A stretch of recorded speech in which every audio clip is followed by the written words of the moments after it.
Story name Cracked Pods. Secret. Once upon a time, in a small village, there lived a potter who made beautiful pots and sold them in the market. एक समय की बात है, एक छोटे से गांव में एक कुम्हार रहता था जो सुंदर मटके बनाकर बाजार में बेचा करता था. Every morning, he would fill 2 large pots with water from the river and carry them back to his house on a wooden yoke. हर सुबह वो 2 बड़े मटके नदी से पानी भरकर लकड़ी के कंधे पर टांगकर घर लाया करता. One of the pots was perfect, but the other had a crack near its top. इन दोनों में से एक मटका बिल्कुल सही था, लेकिन दूसरे मटके के ऊपर की तरफ दरार थे.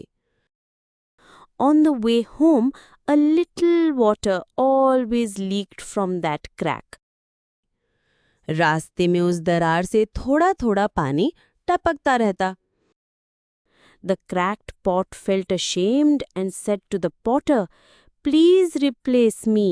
I can only bring back half as much water as the other pot." टूटा हुआ मटका शर्मिंदा होकर कुम्हार से बोला, कृपया मुझे बदल दीजिए, मैं तो आधा ही पानी ला सकता हूँ.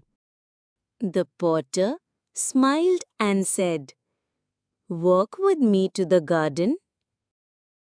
कुम्हार मुस्कुराकर बोला, मेरे साथ बगीचे तक चलो. They went along the path between the river and his home. वे नदी से होते हुए उसी रास्ते पर पहुंचे जहां कुम्हार ने अपने घर के पास एक बगीचा लगा रखा था.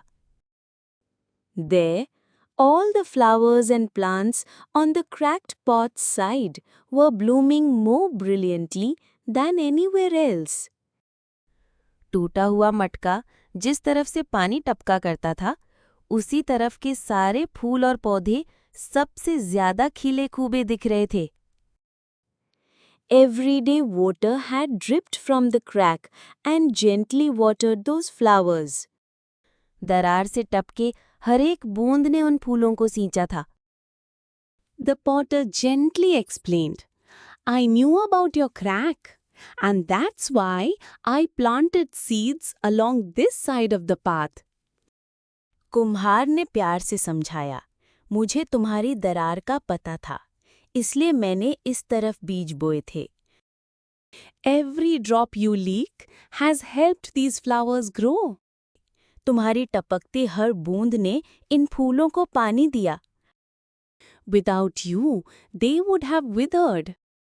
अगर तुम न होती तो ये खिलते नहीं. The pot realized that despite its flaw, it was doing something wonderful. मटका समझ गया कि अपनी कमी के बावजूद वो कितनी खूबसूरती से कुछ अच्छा कर रहा है. Moral of the story: Our flaws can turn into strengths when we use them in the right way. हमारी कमियां भी सही दिशा में काम आने पर हमारी ताकत बन जाती हैं.